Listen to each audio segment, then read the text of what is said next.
to the most necessary time and relevant place, Amina. Just feel yourself drifting and floating and being drawn to another time and to totally another place. Just feel yourself being pulled into another time and another place. And there you are. Tell me what you see, what you sense.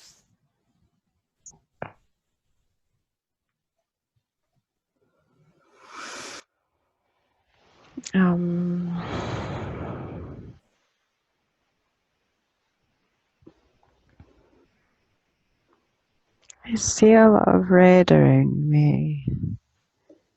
I'm getting the word heart. Okay, so you see a lot of red around you?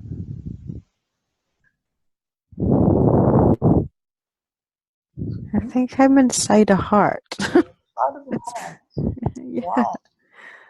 I think I'm inside a heart. Describe Or I am a heart. or Or I'm in. so let us know what do you sense? What around you? Well, there's like the big thump that is like pulsing, and then there's all these little pulses, little whooshes of blood running through the ventricles, and there's all these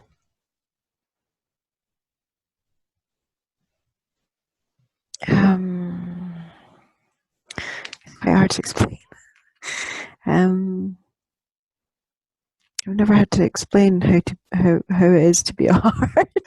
You don't have to make it hard for yourself to explain. You make it in a physical way or a medical way.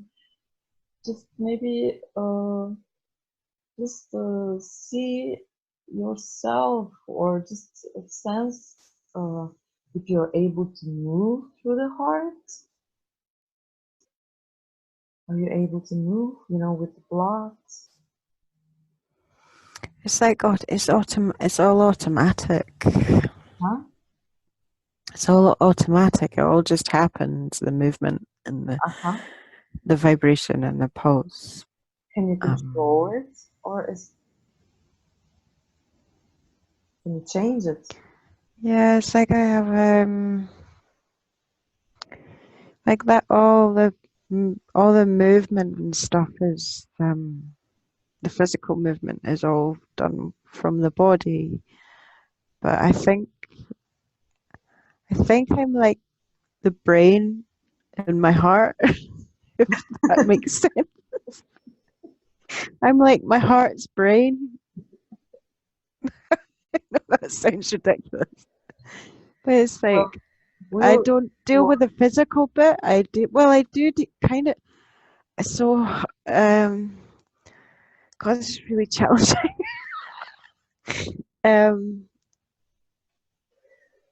It's like just connect. It's like I'm the bit that controls all the messages that go everywhere. Oh, okay. So I send out pulses. Oh, okay. To the brain, and I communicate with the brain. Wow. But then I also communicate with the world outside the body. I don't actually deal with the body. I deal with like the frequency that the heart releases around its the person, the body. Okay. So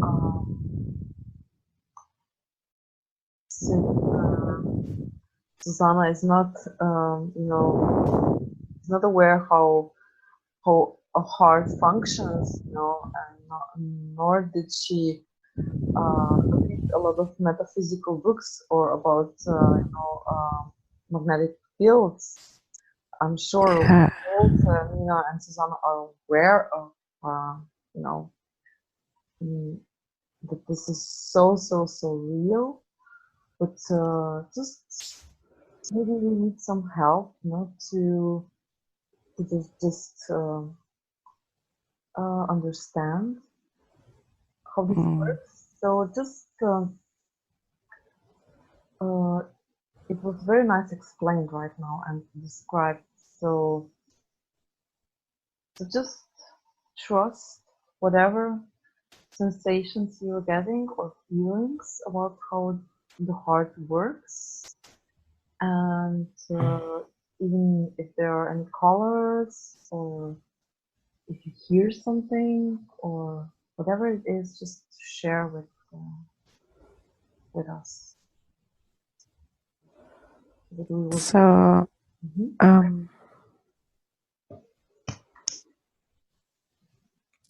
so it's like whenever we meet someone, our hearts gift them a frequency,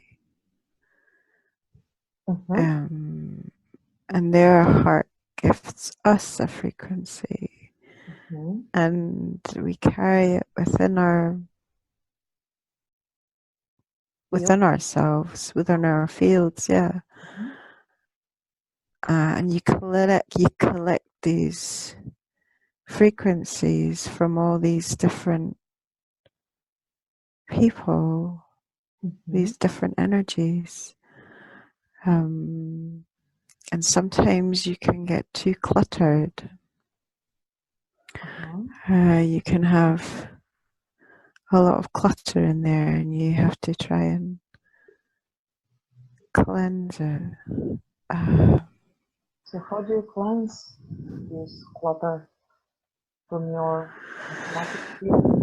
This,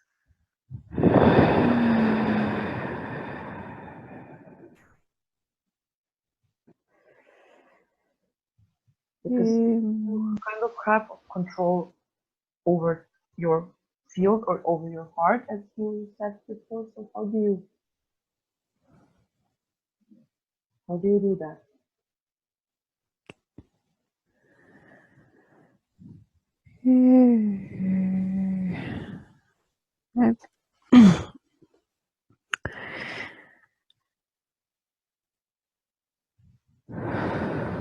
I'm not sure. Mhm.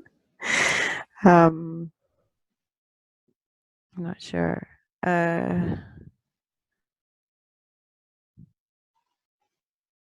But it's like this frequency that we give off. It's like a fingerprint on your soul. Oh, okay. It's like they leave a fingerprint on your soul with their heart. Mm. Like this completely individual frequency that intermingles with your own and has the potential to do anything. Um, it can it can destroy, it can create, it can create an entire new frequency of its own by in, intertwining both frequencies and sharing that with the world, very much like how a baby comes into the world. Um,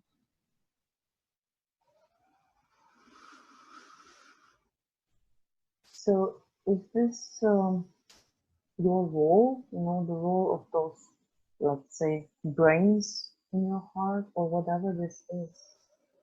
I'm like the consciousness of the heart. Consciousness of the heart. Okay. Mm-hmm. Consciousness of the The heart. heart's consciousness and the awareness. I'm the part that um, recognizes the soul's frequency, the soul's matches and the soul's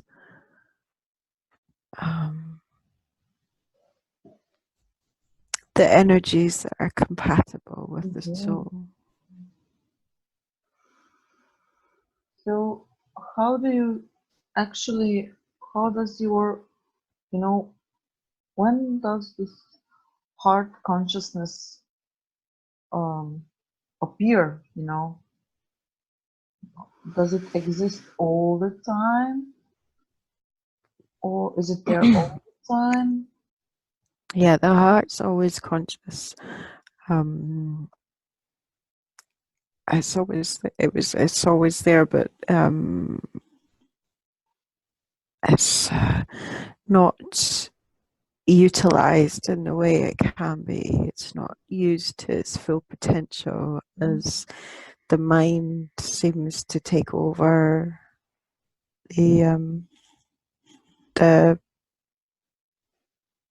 function of the heart. We've been programmed to listen to what our minds tell us, and we very much ignore what it is our hearts are trying to guide us through and to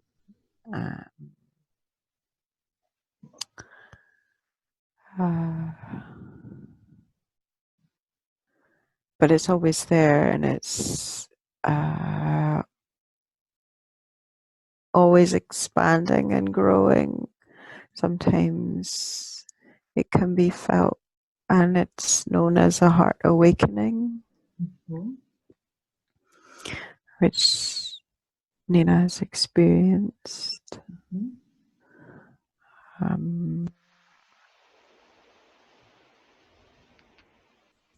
But yes, the frequencies that she has collected from other hearts are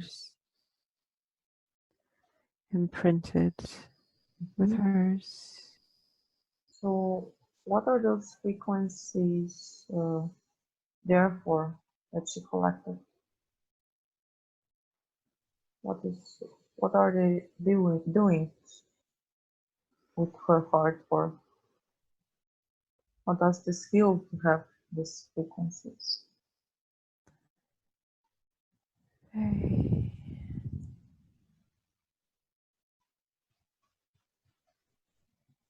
They assist her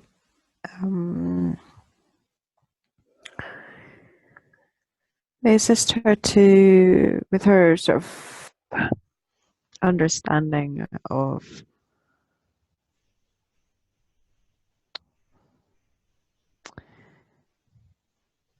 I've got so many words that pop into my head, but it's hard to like. What is with the words? I've got so many words that want to pop into my head, but it's like I can't.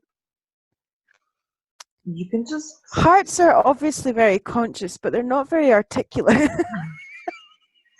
Maybe you could just if a word comes up, you can just say it out loud, even though it's not a sentence. Just if a word comes up, just say it, just express it, and we can later do the building up the sentence. Okay, so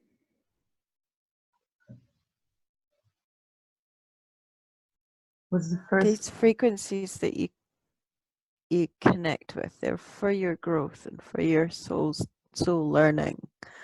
They're for you to understand what lessons your soul needs to learn and what your soul is going to learn throughout each lifetime. So that's why you collect these frequencies. And sometimes over time you can let them go, and other times they just stick around. Sometimes they stick around for longer than they should because you've not learned the lesson that was involved in the connection. Other times they stick around for a reason.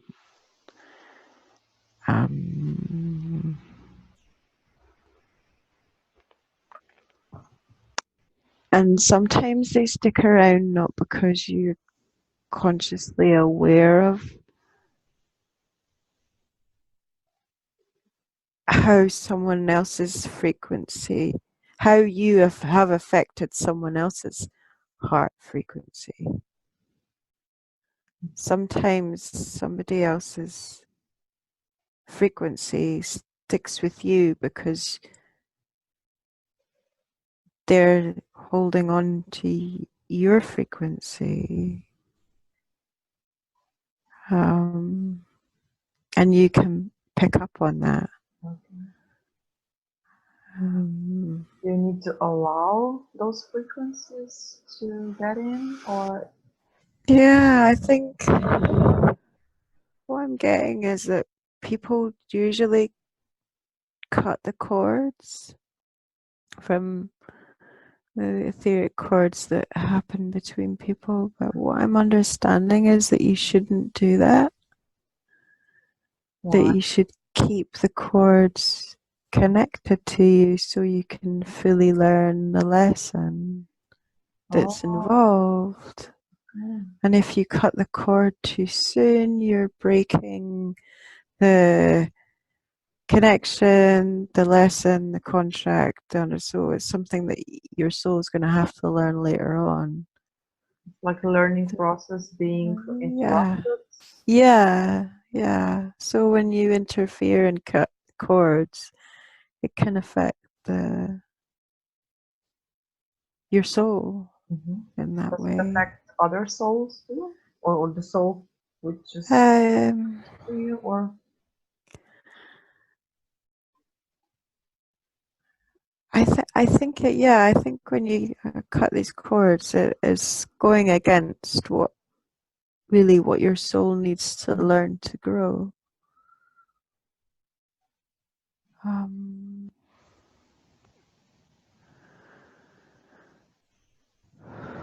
So let's ask, your heart, or just let me describe, what do you see now? Anything, or are you more into feeling it?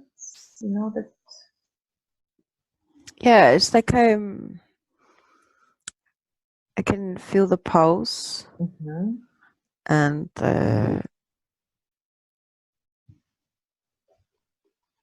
I just get a sort of impressions of things opening and closing, and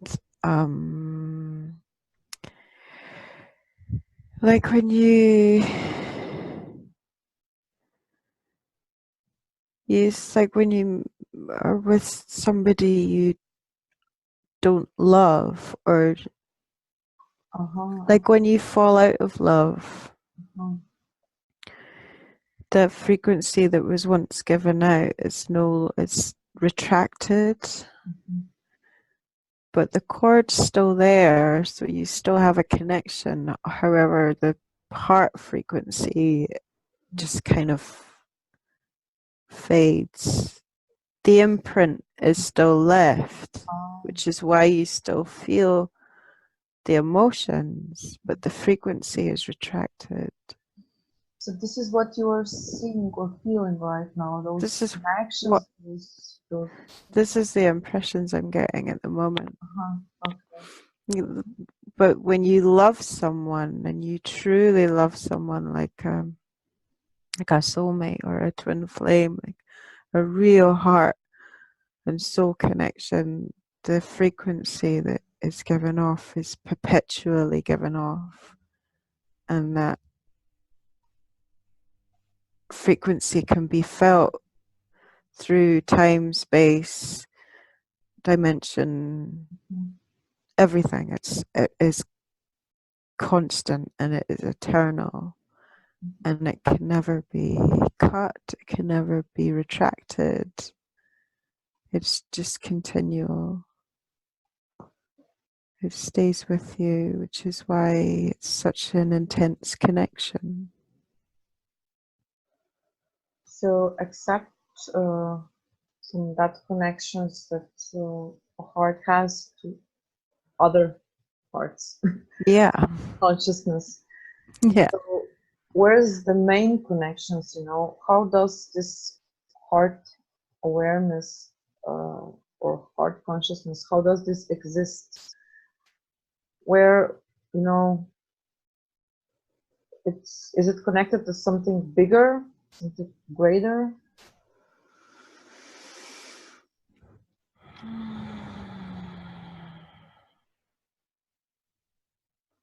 Try to connect if there's this bigger connection. Just try to recognize if where this energy comes from, you know, so the heart consciousness can kind of exist. It's universal, multiversal, multidimensional heart. It is the love frequency. It is it is. It's everything. It's everything that runs through everything. So just try to connect to that everything, to that universal law, and just feel that flow, you know, of that universal law, and just try to, I don't know, just try to describe it. How does this feel? How, is it similar to your It's heart consciousness? Or it's big. It's vast. It's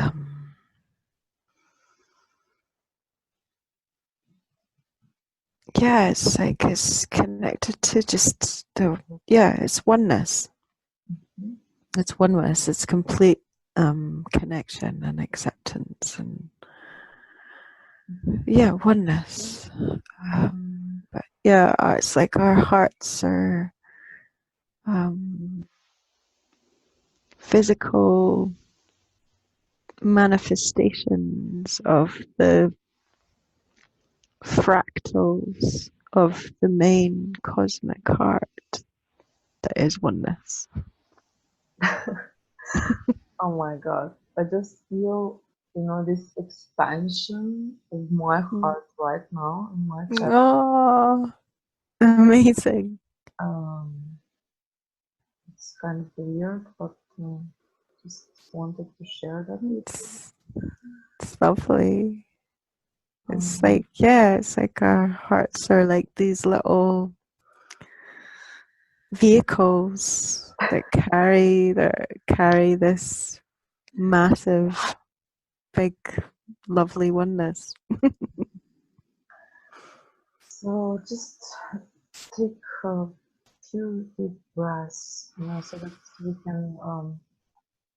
It's like every breath is like you would start a machine, you know.